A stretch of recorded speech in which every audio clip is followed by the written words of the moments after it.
नमस्कार, नेशनल पंचायत देख रहे हैं आप और मैं हूं आपके साथ नवीन कुमार। और दिल्ली के जो चुनाव है इस बार 2025 के विधानसभा, उसके लिए आम आदमी पार्टी ने कहीं न कहीं जो चुनावी बिगुल था वो बजा दिया है। और आम आदमी पार्टी के साथ साथ जो उनके संरक्षक हैं यहाँ पर अरविंद केजरीवाल जी, वो कहीं न कहीं कुछ इस तरह के बयान लगातार दे रहे हैं जिसके अंदर चुनाव जो है अब की बार वो मजेदार होने जा रहा है। इसके लिए हमारे साथ आज हैं हिंगलाज दान जी, उनसे जरूर जानेंगे कि केजरीवाल के जो चुनावी बयान है उनका क्या कुछ मतलब है। हिंगला जी, सबसे पहला जो सवाल है, उनका जो बयान है वो ये है कि महिलाओं से वो एक्सपेक्ट कर रहे हैं कि 60+ सीटें उनकी आए, वुमेन जो कार्ड है वो खेल रहे हैं। किस तरह से देख रहे हैं आप इसको? देखिए, सबसे पहले तो नेशनल पंचायत के दर्शकों का बहुत बहुत स्वागत। और हम कोशिश करेंगे और हम आपको विश्वास दिलाने की कोशिश भी करते हैं कि दिल्ली विधानसभा चुनाव को लेकर हम रेगुलर जितना बेहतर विश्लेषण होगा और हर एक अपडेट के बारे में बताएंगे। पिछले कुछ चुनावों के अगर हम पैटर्न को देखें, न सिर्फ दिल्ली की बात करें, दूसरे राज्यों के अंदर भी जाते हैं, तो महिला वोट एक निर्णायक भूमिका में नजर आया। देखिए, 2017 में जब याद कीजिए, उत्तर प्रदेश के अंदर पहली बार बीजेपी 325 सीटें जीत करके प्रचंड बहुमत के साथ सत्ता में आई थी, तब यह बहुत स्पष्ट तौर से कहा गया था कि 3 तलाक जैसे फैसलों की वजह से मुस्लिम वोट जो बीजेपी के साथ कभी नहीं आता है, वो भी बड़ी संख्या में वोट बीजेपी के साथ आया। महिलाओं का वोट बीजेपी के पास। देखिए, जो कोर पॉलिटिकल फाइट होती है, जिन प्रमुख पार्टियों की फाइट होती है, उसमें 1, 2, 3, 4, 5% का जो वोट स्विंग होता है ना, वो बहुत मैटर करता है। और ऐसे में अगर किसी अनएक्सपेक्टेड कास्ट वर्ग से या किसी और कैटेगरी से आपको 2, 4, 5% का भी वोट मिलता है, तो वो रिजल्ट को पूरी तरह से स्विंग करने में कामयाब होता है। महिला वोट इसी तरह की भूमिका निभाता रहा है। अब कुछ आंकड़े देख लीजिए। जैसे मध्य प्रदेश के अंदर लाडली बहन योजना शुरू की गई, पूरी तरीके से महिला वोटर पर फोकस थी। जो मामा शिवराज सिंह चौहान थे, उन्होंने मामा के साथ साथ अपनी जो भांजियों के लिए जो योजनाएं शुरू की, और उसका फायदा इस बार बीजेपी को मध्य प्रदेश में मिला, प्रचंड बहुमत के साथ सत्ता में आई। मैया समान योजना झारखंड मुक्ति मोर्चा ने झारखंड में चलाई। बीजेपी की तमाम कोशिशों के बाद में अभी कुछ दिन पहले रिजल्ट आया, झारखंड के अंदर क्लियर मेजोरिटी के साथ में जेएमएम सत्ता में आती है। महाराष्ट्र के अंदर चुनावों से पहले बीजेपी ने लड़की बहन योजना शुरू की, उसका फायदा बीजेपी को मिला।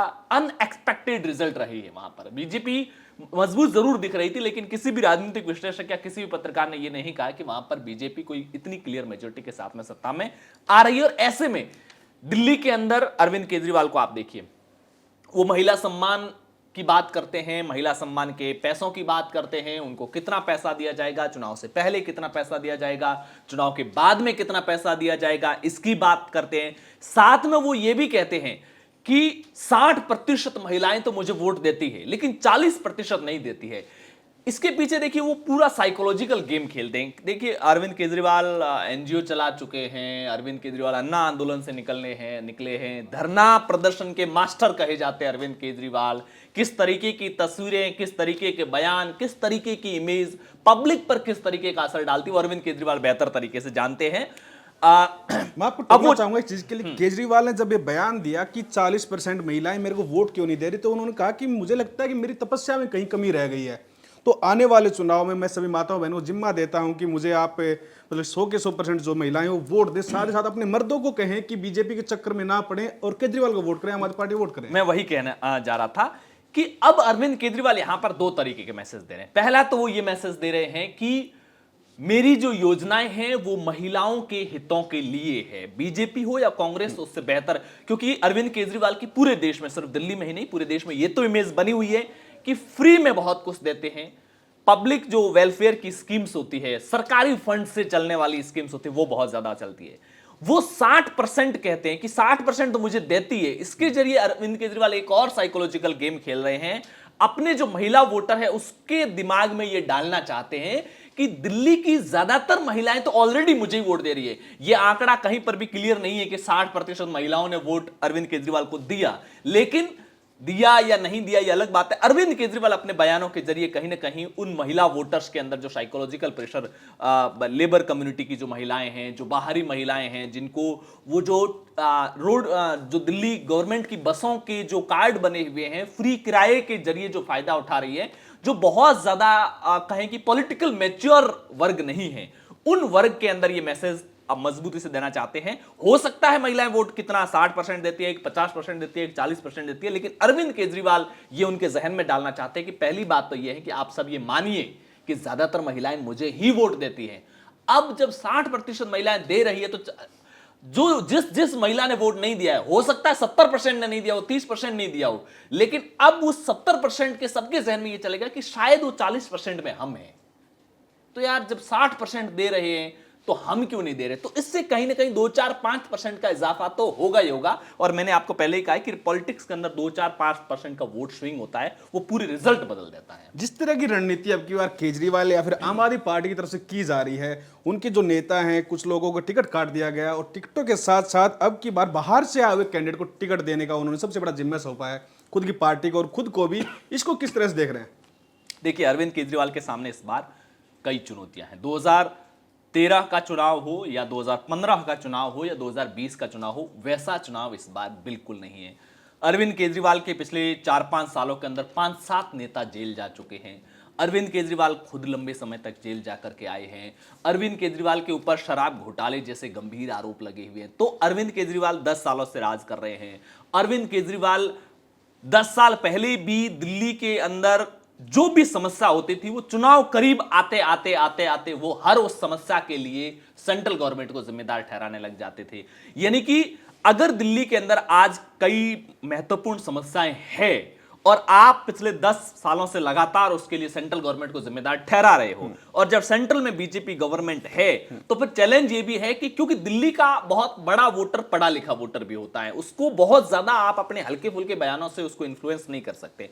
तो केजरीवाल ये भली भांति जानते हैं कि इस बार मेरे सामने सबसे बड़ा चैलेंज ये है कि उसको मैं ये कैसे कन्विंस करूं कि आप तीसरी बार भी मुझे वोट दें, पहली चीज।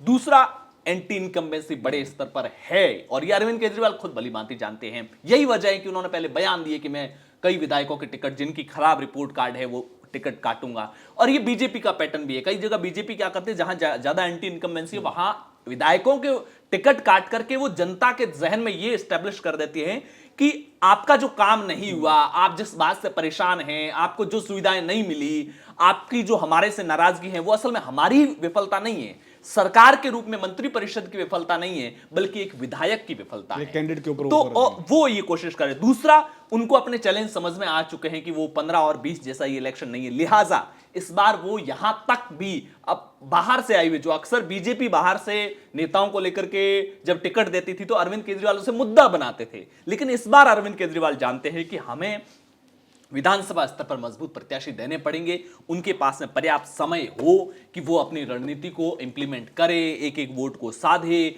और एन समय पर हम प्रत्याशी घोषित करके बीजेपी को एज देने की गलती न करे। यही वजह है कि आम आदमी पार्टी ने अपने सभी 70 सीटों पर प्रत्याशी घोषित भी कर दिए। और आम आदमी पार्टी के सामने एक चैलेंज ये भी है कि बड़े दिग्गज नेताओं को, पहली बात तो पिछले 5 सालों में वो जेल की यात्रा कर चुके हैं। दूसरी बात, मनीष सिसोदिया जैसे नेता जो पिछली बार महज 3000 वोटों से चुनाव जीते थे और इस बार उनकी सीट तक बदल दी गई है। तो केजरीवाल ये बहुत बेहतर तरीके से जानते हैं कि इस बार का चुनाव उनका 2015 या 2020 के जैसा चुनाव नहीं है।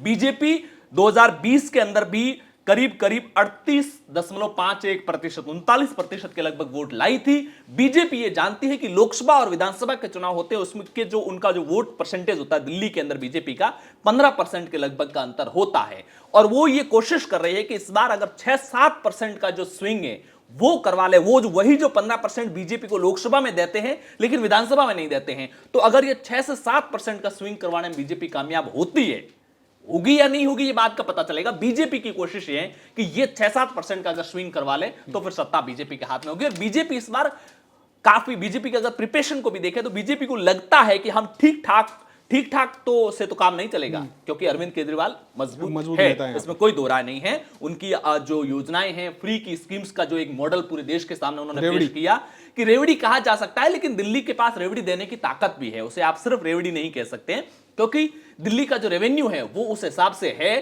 कि वो सरकार के बजट को घाटे में नहीं डालता है। कई दूसरे राज्यों ने जिस तरीके से रेवड़ी कल्चर शुरू की तो वहां का स्टेट गवर्नमेंट का बजट घाटे में चला गया, लेकिन दिल्ली का बजट नहीं जाता है। लिहाजा अरविंद केजरीवाल का एक सक्सेसफुल मॉडल भी है। इसके बारे में केजरीवाल कहते हैं कि केजरीवाल को पता है वो जादूगर है इकोनॉमिक्स के, वो छड़ी घुमाएंगे, पैसा ले आएंगे, कहां से पैसा लाना है। देखिए, ये तो वोटर के दिमाग के साथ खेलने की बात है, बाकी जादूगर नहीं। इकोनॉमी को बहुत सिंपल सा समझने वाला भी ये कहेगा कि दिल्ली के अंदर, मैं एक आम आदमी की भाषा में अगर कहूं तो, कि एक जो बिल्डिंग बनी होती है ना, उसमें सैकड़ों कॉर्पोरेट की बिल्डिंग ऑफिसेज चलती है और हर कॉर्पोरेट की ऑफिस सरकार को रेवेन्यू कमा कर देती है। वो ऑफिस जितना बेहतर काम करेगी, सरकार का रेवेन्यू उतना ही बढ़ता है। तो दिल्ली असल में सिंपल भाषा में समझिए कि दिल्ली का खर्चा अगर 100 रुपए है तो दिल्ली की कमाई 150 रुपए है। तो जो 50 रुपए सरप्लस में आ रहे हैं ना, वो 50 रुपए आप फ्री में बांट सकते हैं। बाकी राज्यों के साथ स्थिति है कि कमाई 100 रुपए, अगर कमाई 100 रुपए की है तो खर्चा 200 का है, वो ऑलरेडी 100 रुपए घाटे में चलते हैं और वैसे में फ्री की योजना चलानी मुश्किल है। तो वैसा जादूगर जैसा, हाँ, लेकिन ये भी एक देखना,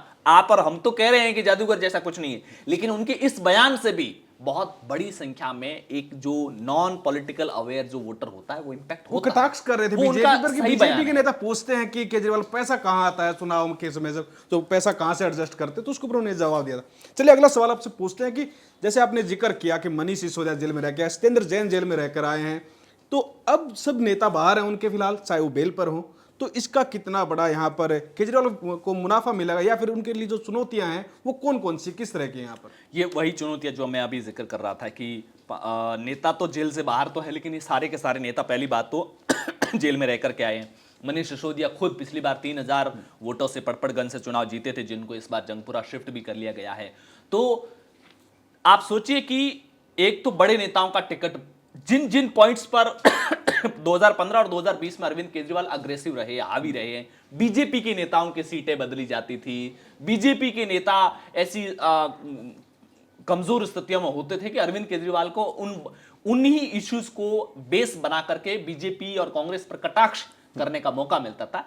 इस बार वो खुद अरविंद केजरीवाल उन स्थितियों में, देखो, बीजेपी और कांग्रेस दोनों के पास दिल्ली में खोने को कुछ नहीं है। कांग्रेस पिछले दोनों चुनाव में खराब प्रदर्शन कर रही है और बीजेपी के प्रदर्शन को भी बहुत बेहतर प्रदर्शन नहीं कहा जा सकता। 2015 में 3 जीती है और इधर 7-8 सीटें जीती है, तो खराब प्रदर्शन दोनों का है। दोनों के लिए मुश्किल स्थितियां हैं। खोने को अगर किसी के पास है तो वो सिर्फ अरविंद केजरीवाल के पास में। बीजेपी और कांग्रेस दोनों के लिए सिर्फ हासिल करने का मौका है। और बीजेपी, एक और बात मानिए कि बीजेपी को अपने बेहतर प्रदर्शन से ज्यादा उम्मीद कांग्रेस के बेहतर प्रदर्शन से है। दिल्ली के अंदर कांग्रेस जितना बेहतर प्रदर्शन करेगी वो बीजेपी के लिए फायदेमंद रहेगा, क्योंकि बीजेपी के लिए हरियाणा और महाराष्ट्र के जो इलेक्शन रिजल्ट थे उसमें उन्होंने जो ग्राउंड वर्क किया था, वो मॉडल जो सक्सेसफुल रहा है, वो बेहद ही, उससे बीजेपी के नेता, संगठनात्मक कौशल, जो रणनीति देखने वाले नेता है, वो काफी कॉन्फिडेंट है और उनको पूरी उम्मीद है। तो साथियों, हिंगलाज जी ने आज बताया कि जो दिल्ली के अब की बार चुनाव और जो आम आदमी पार्टी की तरफ से अरविंद केजरीवाल का जो बयान है वो किस तरह से नैरेटिव सेट कर रहे हैं दिल्ली की जनता के बीच। लेकिन आप जनता जनार्दन है, आप कमेंट सेक्शन जरूर बताइए आपको क्या लग रहा है, अब की बार आम आदमी पार्टी कहां दिखाई दे रही है इस चुनाव में, साथ ही साथ बीजेपी और कांग्रेस का क्या कुछ रहने वाला है। धन्यवाद।